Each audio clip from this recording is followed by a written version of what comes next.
आप सभी को नमस्कार। आज हम जो है अम्ल क्षार एवं लवण acid base and salt second chapter के बारे में अध्ययन करेंगे और इसका विधिवत डिटेल हम जानेंगे। इससे पहले आप अगर चैनल पर नए हैं चैनल को सब्सक्राइब कर दें और बेल आइकन दबा लें, जिससे जो है आपको नोटिफिकेशन मिलते रहें। आइए हम आगे बताते हैं आपको अम्ल क्षार और लवण। देखिए, ये कोई नई चीज़ नहीं है, ये आपके शरीर में दिन प्रतिदिन घटित होता है, बशर्ते इसको पढ़ने के तरीके। सबसे पहले हम आज इस चैप्टर के फर्स्ट वीडियो में ये जानेंगे कि अम्ल क्षार और लवण हमारे शरीर में हमारे चारों तरफ कहाँ कहाँ है। इसकी डिफिनीसन याद करना और परीक्षा में लिखना, नंबर पाना, ये अलग चीज़ है, लेकिन अम्ल और क्षार को आप अपनी ज़िंदगी में महसूस कर सकें। वास्तव में ये दुनिया जैसे मेल फीमेल्स के सृजन से चलती है, उसी तरह हमारे शरीर के अंदर जो है वो एसिड बेस के सृजन से चलता है। देखिए, यहाँ पर जैसे आप अपने चारों तरफ क्या देखते हैं, जीव में हम लोगों को लीजिए, जैसे हम लड़का लड़की, माता पिता, मामा मामी, चाचा चाची, पति पत्नी, भाई बहन, बहुत सारे रिश्ते देखते हैं। लेकिन आप एक चीज़ कंसीडर करिए, इन सब के शरीर जो है समान होते हैं। समान का मतलब होता है एक घर में एक खाना बने, वह खाना ये सभी लोग खा सकते हैं। एक शादी पार्टी में एक हलवाई खाना बनाता है और सभी लोग खा लेते हैं। आप ये, अब मैं इस चीज़ से ये बताना चाहता हूँ कि हम लोगों का जो शरीर होता है वो क्षारीय होता है। हम लोग जो अगर हमारा शरीर जो है अगर क्षारीय है, उसमें क्षार की मात्रा ज़्यादा है, तो हमारा शरीर सही है। उसमें जैसे जैसे अम्लता बढ़ती है हमारा शरीर कमज़ोर होता है, हमारी हड्डियां कमज़ोर होती हैं। देखिए, ये अब यहाँ पर आपको ये अलग अलग संबंध, लड़का लड़की, माता पिता, लेकिन इन सब के शरीर में एसिड बेस के आधार पर ही चलता है। धीरे धीरे मैं इसे आपको स्पष्ट कर दूंगा, लेकिन मैं इसलिए इसे आप बता रहा हूँ कि ताकि आप फील करिए कि हमारा शरीर यदि क्षारीय है तो ये बेटर है और यदि अम्लीय है तो ये बेटर नहीं है। क्योंकि इस संसार में दो ही तरह के कंपाउंड्स हैं, अम्ल और क्षार के रूप में। कुछ अम्ल कम है, कुछ ज़्यादा है, कुछ बहुत ज़्यादा है, कुछ बहुत कम है। और यदि अम्ल और क्षार मिल जाते हैं तो लवण तीसरी चीज़ बन जाता है।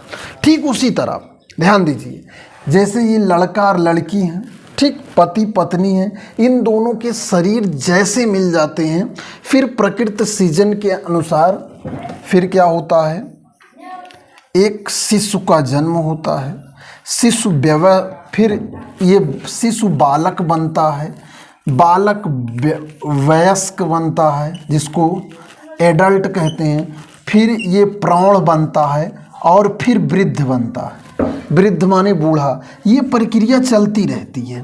इन सब प्रक्रियाओं के अंदर शरीर के अंदर बहुत सारी एसिड बेस रिएक्शन होती हैं। ये सारे परिवर्तन जो होते हैं वो एसिड बेस के कारण होते हैं।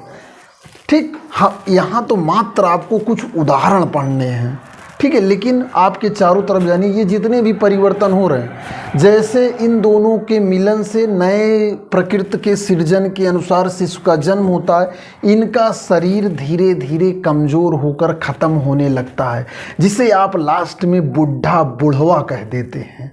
ठीक, क्यों शरीर क्यों खराब हो जाता है? क्यों? क्योंकि जो हमें जितनी क्षारकता चाहिए वो मिल नहीं पाती। एक जानिए कि जो मार्केट से आप जितने जंक फूड खा रहे हैं, उसके बाद जो है आप बाहर का सामान खा रहे हैं, वो उसमें अम्लता होती। जब हम अपने शरीर में लेते हैं तो वो अम्ल जो है क्षार को ख़त्म कर देता है और फिर धीरे धीरे हमारी क्षार कम होने लगता है। और जानिए, जैसे आप दूध होता है भैया, दूध जब गाय भैंस देते हैं तो उसमें कुछ क्षारकता का गुण होता है, लेकिन उसी दूध को दिन भर रख दीजिए, गर्म ना करिए, तो उसमें इस अम्लता हो जाती है, वो खट्टा खट्टा लगने लगता है। और जब वो खट्टा खट्टा होने लगता है ना, तो दूध खराब हो जाता है, फट जाता है अम्ल के कारण। देखिए, प्रकृति ने दूध छाड़ दिया, लेकिन बाद में वो अम्ल में बदल जाता है। तो ये जानिए, ये इतना जो मैंने आपको बताया कि आपके चारों तरफ जितनी भी केमिकल्स घटनाएं घट रही हैं, आपने पिछले वीडियो से आपको तो ये समझ में आ गया होगा कि प्रकृति में जो भी प्लांट पौधे हम भोजन करते हैं, सांस लेते हैं, सांस निकालते हैं, बाल पक जा रहे हैं, शरीर बुढ़ा, इन सब से आपको क्लियर होगा कि बहुत सारी केमिकल्स रिएक्शन चल रही हैं। तो उन केमिकल्स रिएक्शन में जो मुख्य रिएक्शंस होती हैं वो एसिड बेस रिएक्शन, क्योंकि ये इसी आधार पे अटैक करती हैं, जिससे जो है एक दूसरे में रिएक्शन होता है और लवण बनता है। और इस देखिए, कुछ जैसे अम्ल क्षार की 100% रिएक्शन होती है, कुछ कम होती है। तो ये आपको इतना समझ में आया होगा कि हमारे चारों तरफ एसिड बेस कहाँ का, हमारा पूरा शरीर एसिड बेस से भरा हुआ है। एक एक करके समझेंगे, ठीक है। अब आइए और इसको थोड़ा सा और सरल किया जाता है कि जो हमारा पेट है इसमें अम्ल होता है। क्या होता है हमारा पेट, जैसे हम मान लीजिए किसी थोड़ा ज़्यादा खा लेते हैं तो कच्ची ढेकार आने लगती है, ठीक, तो वो अम्ल के कारण होती है, क्योंकि हमारे पेट में HCl हाइड्रोक्लोरिक अम्ल, जिसे गैस्ट्रिक जूस कह सकते हैं, बाइल कह सकते हैं, कहते हैं, कह नहीं सकते, तो इनमें HCl होता है जो कि अम्ल होता है। ये अम्ल इसलिए निकलता है ताकि अगर हम जो बाहर से चीज़ें खा रहे हैं उसमें कोई कीटाणु हो, कोई जीवाणु हो, कोई फंगी हो, बैक्टीरिया, तो वो उसको पटक पटक के पेट में ही मार डालते हैं, ब्लड तक पहुंचने ही नहीं देते, ठीक। पटक पटक के HCl मारता है, हाइड्रोक्लोरिक अम्ल, और जो बच जाते हैं उनको WBC मारता है। और अगर ये दोनों नहीं मार पाते हैं तो बाद में आपको ये बीमार कर देते हैं, फिर हम दवा खाते, इलाज कराते तब, ठीक। तो HCl ये अम्ल आपके पेट में निकलना। मैं अभी आपको केमिस्ट्री नहीं पढ़ा रहा हूँ, मैं आपको समझा रहा हूँ कि अम्ल कहाँ कहाँ आपकी ज़िंदगी में है, ठीक है। ये क्लियर करिए, ताकि तभी तो आप अपने आप से जोड़ पाएंगे, नहीं तो आप ये समझते ही रहेंगे केमिस्ट्री कठिन है। तो आप ये पेट में HCl अम्ल निकलता है। और प्रोटीन, आप जानते हैं बच्चे को बढ़ने के लिए प्रोटीन की अति आवश्यकता होती है। तो प्रोटीन नाइट्रोजीनस बेस से बनते हैं। बेस का मतलब होता है क्षार भैया, बेस का मतलब होता है क्षार। हम जो भी प्रोटीन प्रोडक्ट खाते हैं उसमें नाइट्रोजन के प्रोडक्ट होते हैं, नाइट्रोजन समूह लगाता, नाइट्रोजन पे 2 लोन पेयर होता है। लोन पेयर जो दान देते हैं वो बेस कहलाते हैं, जो लेते हैं वो अम्ल कहलाते हैं। डिफिनीशन पे बाद में चलेंगे, लेकिन इतना जानिए कि जितनी भी प्रोटीन होती है वो एक तरह से बेस होती है। लेकिन मैं आपको पहले भी बता चुका हूँ कि हमारा शरीर जो है वो बेसिक होगा तो बहुत अच्छा होगा, लेकिन हम क्या करते हैं, बाहर की चीज़ों को खा खा कर कमज़ोर कर देते हैं। तो ये पेट में हमारे अम्ल होता है और हमारे शरीर में जितनी प्रोटीन होती है वो बेस होती हैं, और प्रोटीन से ही सब कुछ बना होता है। प्रोटीन, अब हम दूध खाते हैं प्रोटीन के लिए, ठीक है, दूध में प्रोटीन होती है। और माँ कहने मतलब मीट वगैरह में, हर चीज़ में, सोयाबीन, उसके बाद जो है बहुत सारी चीज़ें आप खाते हैं प्रोटीन के लिए। तो प्रोटीन बेस है, उसके बाद आपका पेट में क्या है, अम्ल है। अब आइए एक उदाहरण और देखते हैं। आपका जो डेली आप पीते हैं वो जल पानी, ये पानी जो है, ठीक है, इसके लिए भाई जिसे अम्ल और क्षार के लिए एक पैमाना है जिसको pH कहते हैं। इस पाठ में हम चर्चा करेंगे।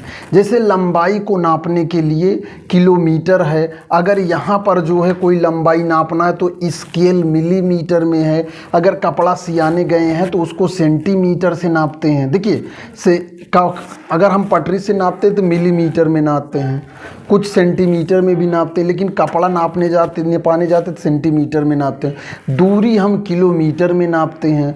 अगर घर की लंबाई नापना हो तो फीट और मीटर में नापते हैं। तो उसी तरह भैया अगर किसी चीज़ की अम्लता नापनी है, क्षारकता नापनी है, कितना वो अम्लीय है, कितना वो क्षारीय है, तो इसके लिए pH मीटर बनाया गया है। इस मीटर में 0 से 14 तक गिनती होती है, ठीक। और 7 pH पर कोई चीज़ है तो ना तो वो अम्लीय है ना तो क्षारीय है। 7 से ज़्यादा है तो वो क्षार हो जाता है, और 7 से कम है तो वो अम्ल हो जाता है। डिटेल में बताएंगे, यहाँ रफली जानिए।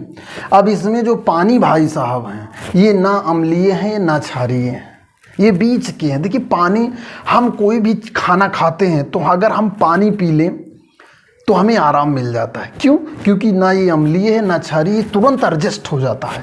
अब जैसे आपको पेट में अम्ल ज़्यादा हो गया, ठीक है, आपके पेट में अम्ल ज़्यादा हो गया तो हम क्या खाते हैं? इनो खाते हैं। इनो प्रचार आपने देखा होगा, इनो ऑन एसिडिटी गॉन। वहाँ एसिडिटी जो शब्द है वो अम्ल को बता रहा है। इनो ऑन एसिडिटी गॉन, तो वो अम्ल को बता रहा है कि आपके पेट में अम्ल ज़्यादा हो गया है। इनो में sodium carbonate, sodium carbonate Na2CO3, ठीक, इसको जब क्षारीय हम खाते हैं तो CO2 गैस निकलती है और ये सोडियम इस HCl को ख़त्म कर देता है, ठीक है। अरे आपने वो, इसी तरह अगर इनो नहीं मिलता, आप कोका कोला पीते हैं ठंडा, तो उसमें भी सोडियम कार्बोनेट मिला होता है। तो ठीक है, तो आप यहाँ ना समझ पा रहे हैं, लेकिन जो कम जानकार हैं वो जल्दी समझ। जैसे हमारे पेट में हो गुड़गुड़, सैया जी कोको कोलो लेकर आयो, देखो उसको नहीं पता पेट में गुड़गुड़ का कारण एसिड है, लेकिन वो ठंडा कोका कोला लेके आया आराम। आपने गाना सुना होगा, वहाँ पर मुख्य रूप से केमिस्ट्री चल रही है वास्तव में। तो यहाँ पर आपने क्या देखा कि HCl हमारे पेट में, इनो ठीक हो जाता है। क्यों? क्योंकि यहाँ पर जो है ये क्षार है और ये अम्ल है, ये आपके जीवन में चल रहा है। उसके बाद पानी, देखिए पानी हम जब पीते हैं, अगर हमें मान लीजिए चाहे खट्टा खा रहे हैं चाहे कसैला खा रहे हैं, कसैला का मतलब सपोज दैट आप कैथा खाइए तो आप खा नहीं पाएंगे ज़्यादा कैथा, फिर पानी पीने का मन। आंवला आप ज़्यादा नहीं खा पाएंगे। आंवला क्यों? आंवला इसलिए नहीं खा पाएंगे क्योंकि कुछ उसमें क्षारीय प्रकृति होती है। अम्ल तो होता ही है, क्षारीय प्रकृति एक्सेस होती है, तो देखिए आप ज़्यादा खा नहीं पाते। लेकिन पानी पी लेते, पानी के साथ हर चीज़ खा सकते हैं, क्योंकि पानी ना अम्लीय है ना क्षारीय है। तो आप लोगों को मैंने इस स्टार्टिंग वीडियो से, इस चैप्टर से, केवल मैं अम्ल और क्षार शब्द को जानिए आपकी ज़िंदगी में क्या है, इस बात पे मैंने चर्चा की। आशा करता हूँ कि आप ये समझने में आपको क्लियर हुआ होगा कि आपकी ज़िंदगी में कहाँ कहाँ अम्ल है। वैसे तो देखिए पसीना हो रहा है, ठीक है, पसीने में अम्ल है कि क्षार है? वास्तव में पसीने में लवण है, सोडियम क्लोराइड नमक निकल रहा है, ठीक है। तो यहाँ भी बहुत सारी चीज़ें हो रही हैं, बशर्ते एक ही वीडियो में सब कुछ नहीं बताया जा सकता, तो धीरे धीरे आपको सब कुछ बताया जाएगा। इस वीडियो में इतना ही। मैं गुलाब चंद मौर्य, साइंस टीचर, आप सभी का धन्यवाद। और भाई भी चैनल को सब्सक्राइब कर लीजिए और शेयर भी कर दीजिए।